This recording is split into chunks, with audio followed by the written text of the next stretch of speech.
Good evening. We begin tonight with breaking news. President Trump has just fired the chairman of the Joint Chiefs of Staff, his top military advisor. He made the announcement on social media. Quoting from his post, "I want to thank General Charles C.Q. Brown for his over 40 years of service to our country, including as our current chairman of the Joint Chiefs of Staff. He's a fine gentleman and an outstanding leader, and I wish a great future for him and his family." The president went on to say, "Today I'm honored to announce that I'm nominating Air Force Lieutenant General Dan Raisin Kane to be the next chairman of the Joint Chiefs of Staff." Now, Defense Secretary Pete Hegseth had previously called for General Brown's firing because of his, quote, woke focus on diversity, equity, and inclusion programs in the military. Hegseth, on a radio show last fall said, or a podcast last fall said, first of all, you got to fire the chairman of the Joint Chiefs. And he went on to talk about how any general involved with DEI efforts should be fired. Either you're in for war fighting and that's it, he said. CNN's Caitlin Collins has more reporting on this, and she joins us right now. It's not entirely unexpected, especially since the new defense secretary has been talking about this before he was even being considered for that job. How much of this is about DEI? Well, I think it depends on your definition and what that looks like. And I will say that when Hegseth got confirmed as the defense secretary, that he stood next to General C.Q. Brown, and who is the president's top military advisor, effectively, and said that he looked forward to working with him. So we actually saw him strike quite a different tone after Hegseth had gone through the confirmation process. It was actually at the Pentagon. But one thing that was clear was this is something that has been long rumored for weeks now, that this was in the works, that this was going to happen, that they had not changed their minds on that feeling initially of General C.Q. Brown ever since you heard those comments from Defense Secretary Pete Hegseth. And just to drive home how unusual this is, the chairman of the Joint Chiefs of Staff, Anderson, typically stays regardless of who the president is. Even if they change parties and it's a different administration, they stay for that 4-year term. And he started his in October of 2023. He succeeded General Mark Milley in this role. And so his term does not expire until the fall of 2027. But with this ouster tonight, Trump has removed him from his post and is now picking someone else to take this position, which really does drive home what you heard from Pete Hegseth in that interview back in November, blaming him for DEI policies. That is obviously part of this. And I've been talking to people in recent weeks. None of them would say on background or privately that C.Q. Brown's job was assured in this role. I will note today he was posting pictures. He was at the southern border and was talking about the work that the military has been doing and what that partnership looks like. And so he clearly was still doing his job as of just a few hours ago before Trump announced on Truth Social tonight that he was ousting him. Traditionally, I mean, correct me if I'm wrong, the chairman of the Joint Chiefs, usually as administrations change, that position often remains the same. It's not that each time a new president comes in, that person is removed. Yeah, for example, General Mark Milley. That was Trump's actual handpicked Joint Chiefs of Staff chairman. It might be hard for some to believe given how much that relationship deteriorated and how Trump talks about Mark Milley now and is, posted things suggesting military tribunals for him. But that was actually someone that he handpicked in his first term to be the Joint Chiefs chairman and take on that role. It is a 4-year term. When President Biden won and took office, he kept Mark Milley in that role and did not fire him or oust him. And then when his term expired, that is when he picked C.Q. Brown. It is now a 4-year role. It used to be every 2 years, I believe, and then they would go up for Senate confirmation once again.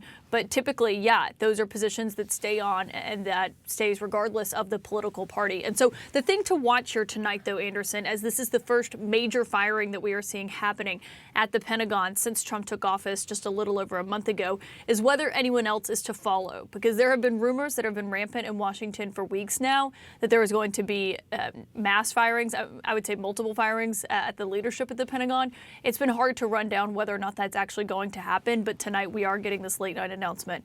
The top military advisor to the president has been ousted. All right, Caitlin Collins, thanks very much. We'll see you at the top of the hour for The Source.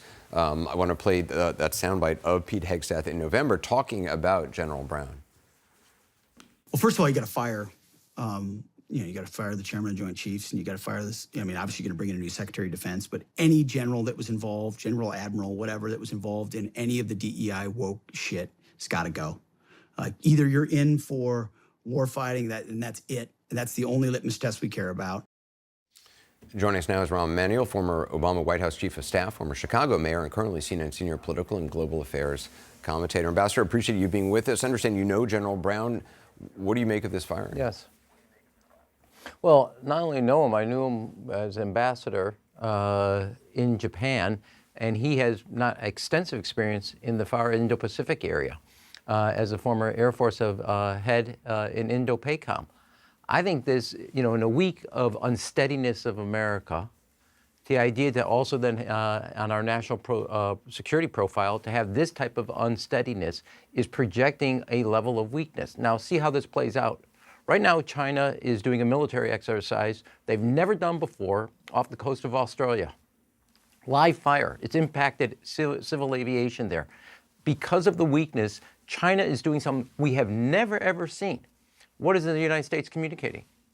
Chaos at home, a firing over some political difference, if that's the true reason. It is unsteady both in Europe, and now it's unsteady in the military. As a week of weakness, it is also projecting, I think, a level of chaos here. I think it's very, very reckless. And he has experience.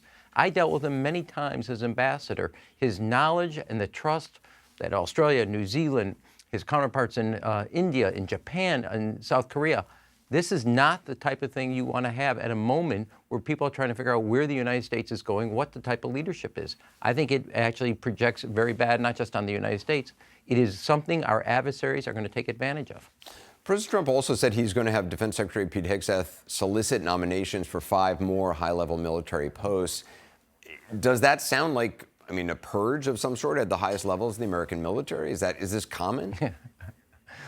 Well, you know this. First of all, the answer's in the question. No, it is not common. I was there for President Clinton and President Obama. You kept people in because there's something to the steadiness, the trust, and the relationships they build worldwide that people know they can count on America. His knowledge, CQ's General Brown's knowledge of the region I worked at extensively was a checkmate on China. There was many allies and friends that knew him and trusted him. I think you're going to have a level of impact where a lot of folks across the branches of the armed forces are going to start to look over their shoulder and pull back for risk of getting on the wrong side. This is not the moment in time. I think the United States wants our men and women, not just in the armed forces, but more importantly in their leadership, unsure and unsteady in questions. You have moments, and I just use this example because it's prevalent out there. China's doing something we've never seen off the coast of Australia in front of Sydney. And live fire. They've never done this.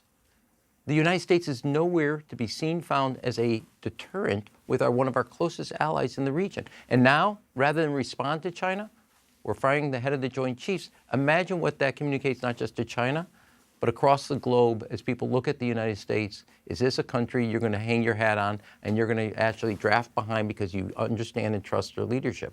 And I say that because we had many dinners with all the Indo-PACOMs with President Obama.